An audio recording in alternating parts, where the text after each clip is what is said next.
Quando a gente fala de treinamento, né? E principalmente da parte de ensino, né? De qualquer esporte, de qualquer coisa, a gente se refere sempre à didática, né? Didática nada mais é que a arte de ensinar, tá certo? Eu trouxe aqui mais algumas definições, quem está acompanhando aí no YouTube está vendo, tá? Mais algumas definições, mas eu não vou me atentar muito a essas definições, vou colocar somente aqui na tela, tá? Para que vocês leiam, quem tiver interesse aí tá lendo, tá? E vendo essas definições. Mas se a gente se apegar simplesmente a isso aí, a arte de ensinar, já vai entender, né, que isso é didática, tá bom? Então, quando a gente fala de didática, a arte é de ensino, o processo de ensino e aprendizagem, tá certo? Então, todo professor, todo treinador, ele necessita ter uma didática, tá? E essa didática, ela vem do que ele entende que seja o correto, tá? Se ele entende que é correto pensar que a genética basta, um exemplo, ele vai ter um tipo de comportamento. Se ele tem outros conceitos, que aí vai influenciar a cultura, vai influenciar do país onde ele se encontra, né? A forma dele pensar, onde ele se debruça, as leituras dele, tudo isso vai influenciar, tá bom? Então, assim, eu trouxe para vocês, para você, tô direcionando aí, se eu falar errado aí, pessoal, e se eu ficar falando muito me corrijam aí, viu? Que eu tenho a mania de ficar falando eu tô me controlando aí para não falar, tá certo? Então,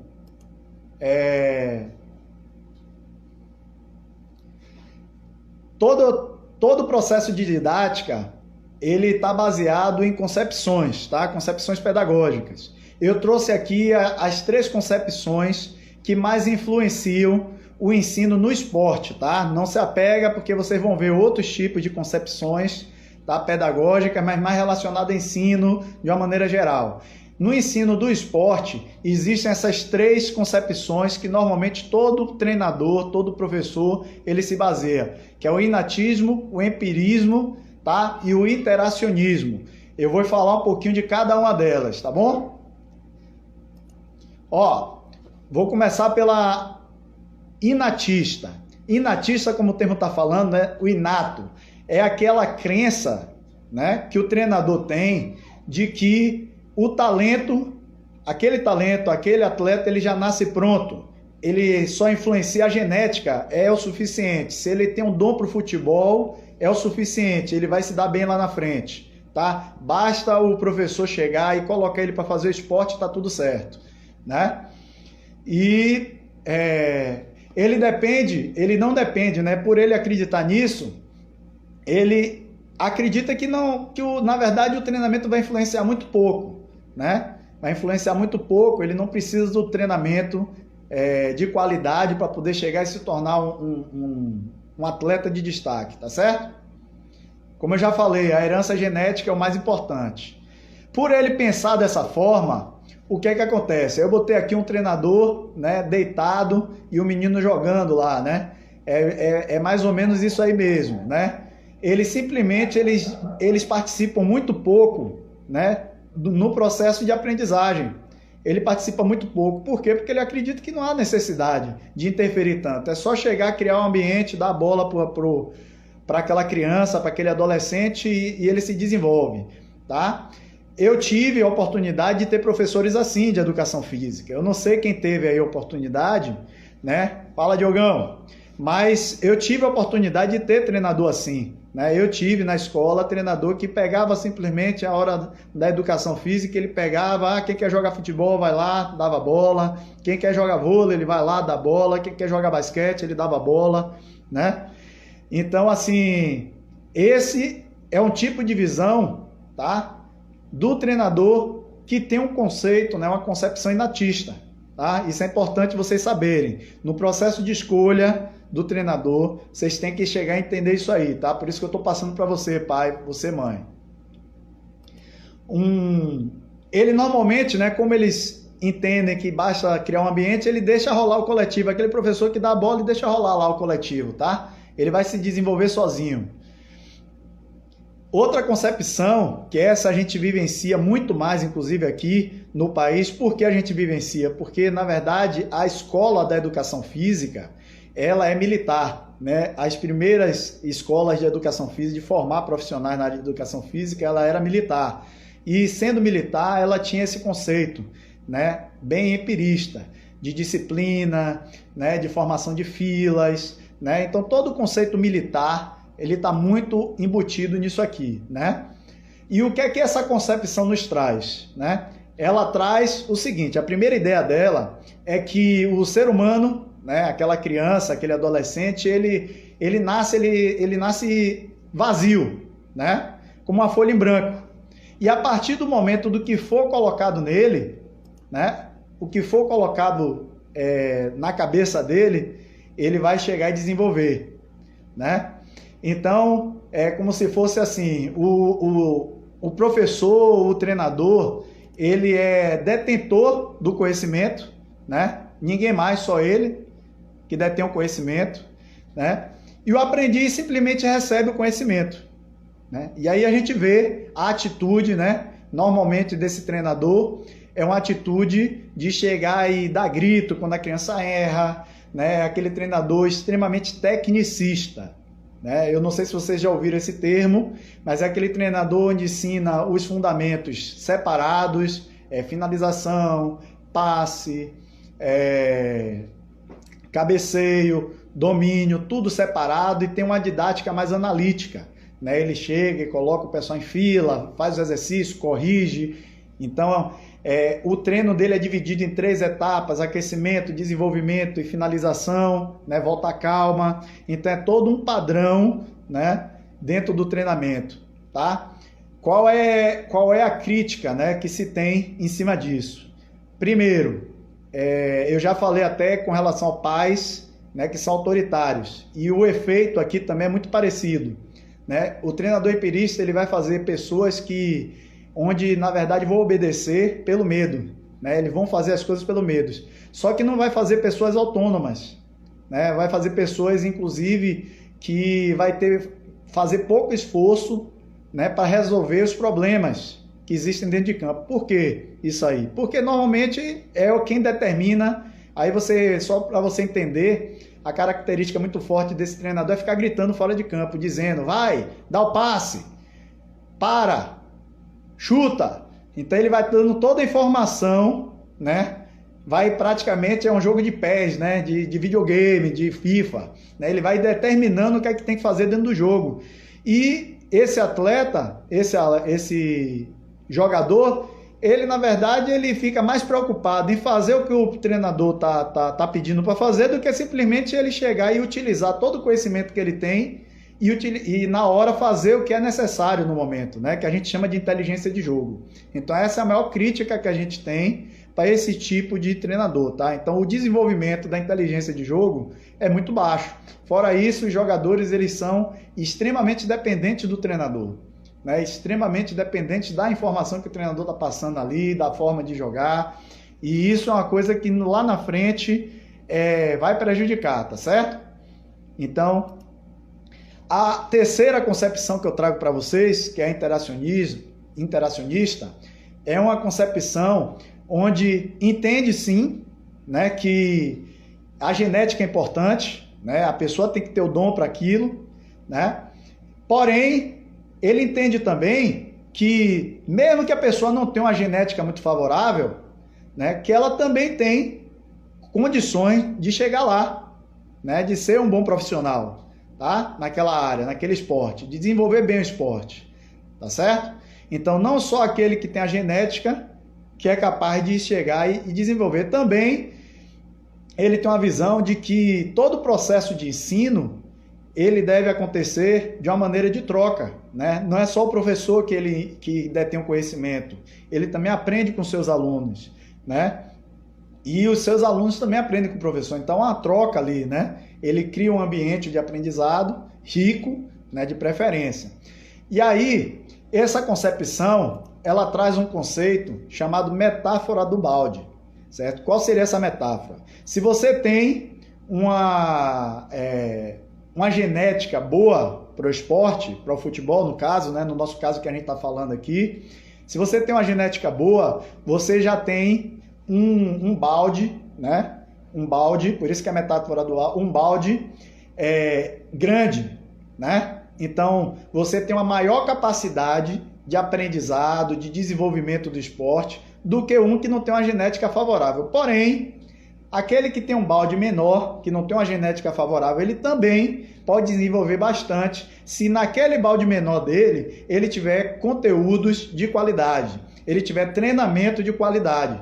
Esse é o conceito. Então, nessa concepção aqui, o treinamento ele tem um valor muito grande. Então, você vai se preocupar muito, o treinador ele vai se preocupar muito com o ambiente de treino, tá? Ele vai se preocupar muito com esse processo de aprendizado.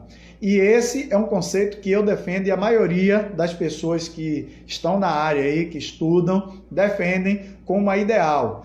Esse conceito é muito difundido pela Universidade do Futebol, que é uma instituição de extremo respeito aqui no Brasil, tá certo? Por isso que eu trago para você que está aí escutando, que é extremamente importante prestar atenção a isso. Então, não existe, como eu falei aqui antes, essa conversa de basta eu chegar e saber encaminhar meu filho, apoiar ele, que é suficiente. Não, o treinamento ele é extremamente importante. Com quem ele vai treinar, o local onde ele vai treinar, tem uma importância muito grande.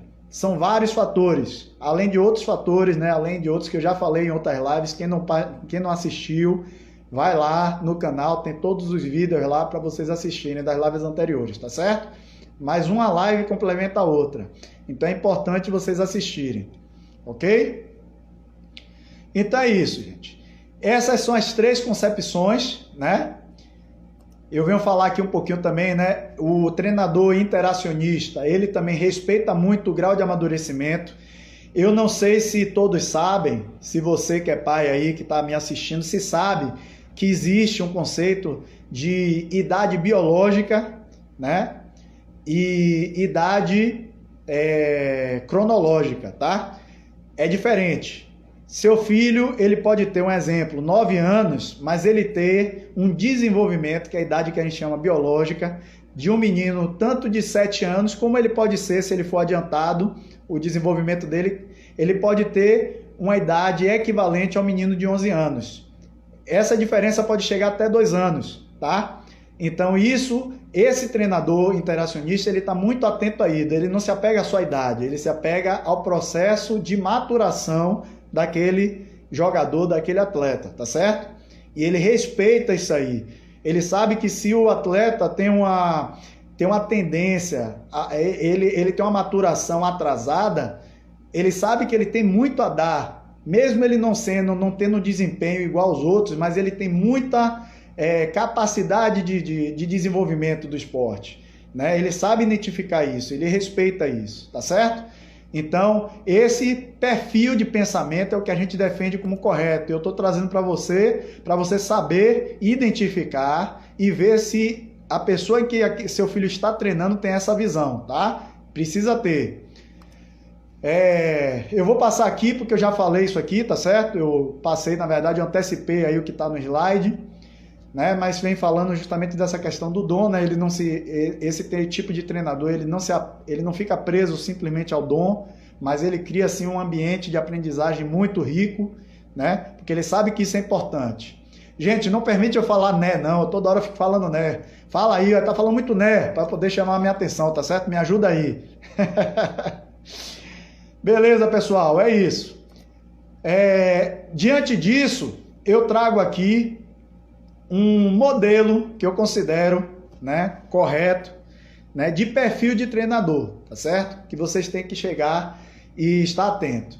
Um bom treinador, um treinador campeão, um treinador que é realmente um bom profissional, ele planeja, ele organiza, ele lidera, ele executa e acompanha seus projetos, certo?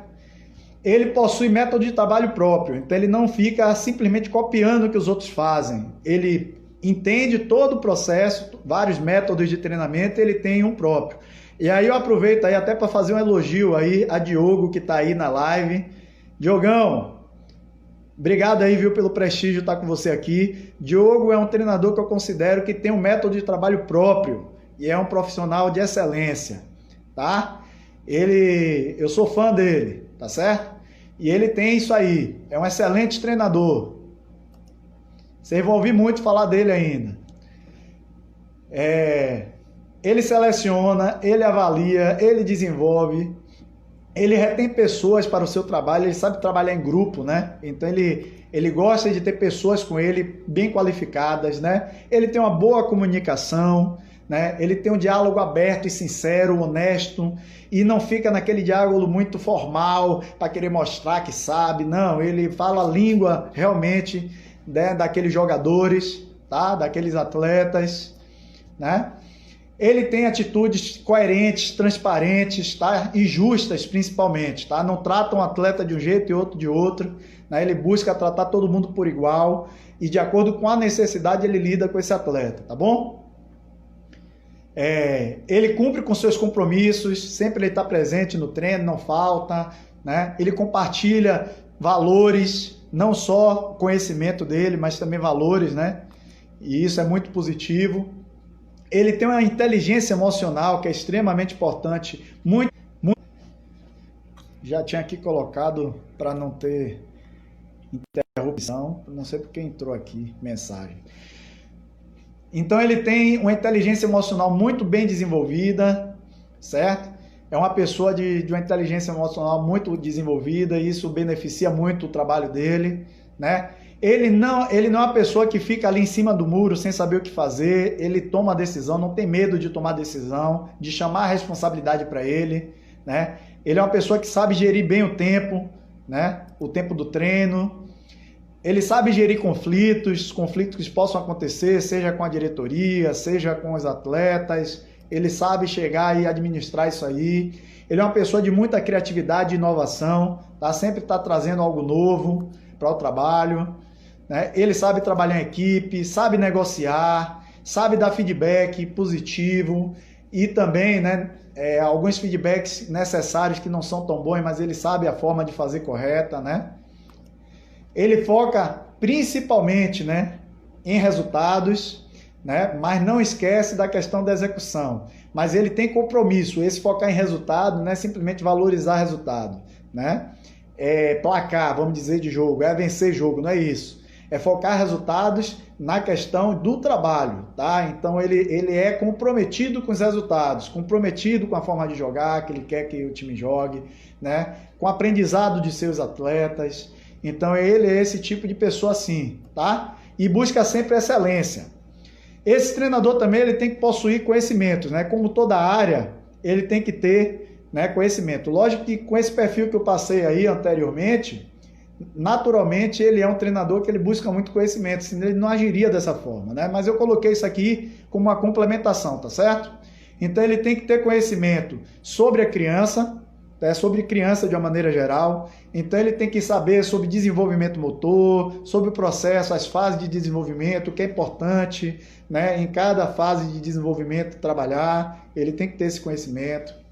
Ele tem que ter conhecimento também como se relacionar, como se comportar com criança, como é a linguagem adequada para a criança, né? Como é a melhor comunicação com a criança, qual a melhor forma de se comunicar ou com o adolescente, seja aquele público que ele está trabalhando. Então ele é uma pessoa que se preocupa e tem conhecimento sobre isso, tá?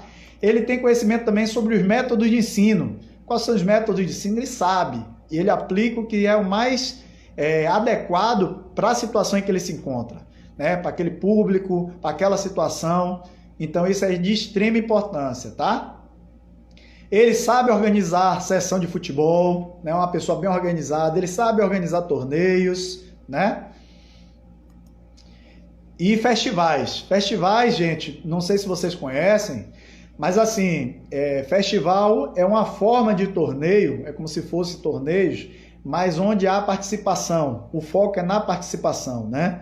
Então, é um momento de brincadeira, um momento participativo onde todos, independente do seu desenvolvimento, né? Mesmo aqueles atletas que não têm um desenvolvimento muito grande, não está no nível avançado, eles podem participar, né? A ideia é que todos participem, então todos ganham premiação, todos jogam a mesma quantidade de tempo normalmente, então é tudo voltado para a participação, tá? Então é bem bacana, a gente faz isso, trabalha isso no Corinthians. Todo local onde eu passo eu defendo muito o desenvolvimento de festivais, tá certo? Isso é importante no processo de formação. Ele precisa ter também conhecimentos básicos, pelo menos básicos de futebol, tá? Mas lógico, quanto mais conhecimento ele tem, melhor, né? Então, como a gente está falando aqui de um treinador que ele é o ideal, tá? Então ele precisa principalmente saber, conhecer a metodologia dos jogos reduzidos. Ele precisa saber, porque isso é muito rico para o desenvolvimento da inteligência de jogo, tá? E ele precisa estar sabendo disso. Ele precisa também saber sobre treino integrado, analítico, sistêmico, diferenciar esses treinos, saber aplicar bem esses treinos, tá? E ele precisa também saber trabalhar a parte técnica, tática, física, psicológica. Eu não sei se você sabe que está aí assistindo, mas a parte psicológica também ela pode ser trabalhada dentro do treino, tá? Só um exemplo. Eu posso criar um jogo onde uma equipe está com a desvantagem no placar e eu dar 5 minutos para ele pelo menos empatar o jogo, um exemplo, tá? Eu estou trabalhando com isso, essa capacidade de superação dos meus atletas, dos meus jogadores, tá? E isso é uma forma de trabalhar. Eu estou só citando uma para vocês entenderem o que seria trabalhar essa parte psicológica. Mas toda essa parte psicológica, comportamental, tem diversas coisas para a gente trabalhar. Não é só isso, eu estou dando só um exemplo, tá? Então isso é trabalhado e ele tem que ter esse conhecimento, saber trabalhar dessa forma. E principalmente, né, eu coloquei aqui, em forma de jogo. Mais uma vez, o porquê forma de jogo, gente? Porque precisa se desenvolver a inteligência do jogador, tomada de decisão do jogador. Então a técnica, se ela for ensinada de uma maneira só analítica, o desenvolvimento desse cognitivo do jogador, dessa parte de inteligência de jogo é muito baixo. Tá? Então é necessário realmente fazer atividades mais sistêmicas, mais em formato de jogo, para que isso se desenvolva. Permitir ao atleta, aquele jogador, a desenvolver a tomada de decisão dele. Cada vez mais ele experimentar as situações de jogo, em situações específicas e tomar decisões. E cada vez mais ele tomar decisões mais corretas, mais eficientes. Ok? Isso é de extrema importância.